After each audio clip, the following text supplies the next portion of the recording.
ज्योतिबा फुलेंचा विजय असो, शाहू महाराजांचा विजय असो, समता सैनिक दलाचा विजय असो, समता सैनिक दलाचा विजय असो. भारतीय संविधानाचा, भारतीय संविधानाचा, समता सैनिक दलाचा, समता सैनिक दलाचा.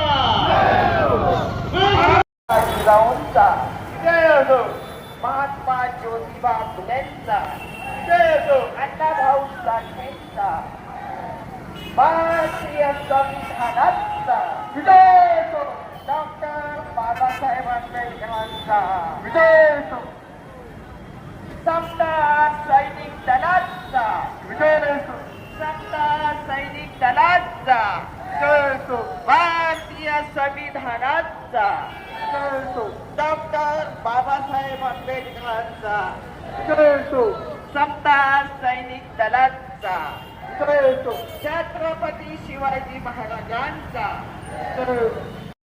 हवालदार हे सर्व लोक भारतीय संविधानाने बांधलेले आहेत.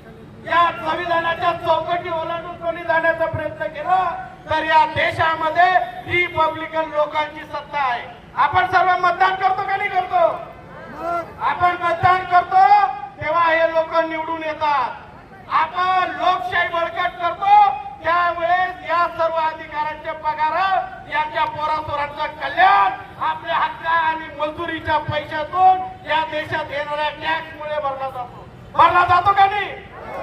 म्हणून या देशामध्ये ज्या वेळेस रिपब्लिकन विचारधारा हिला भेटण्याचं काम होईल त्या वेळेस रिपब्लिकन मोर्चाचं नियोजन आम्ही समता सैनिक दलाच्या माध्यमातून करतो. आज आमच्या विनंतीला मान देऊ राज्याचं एवढं मोठं नेतृत्व सोडून आदरणीय बाबू साहेबांना आम्ही विनंती केली की जळगाव जिल्ह्यामध्ये रिपब्लिकन मोर्चा चाळीसगाव शाखेच्या वतीने आयोजित केलाय. साहेब आपण या मोर्चामध्ये यावं.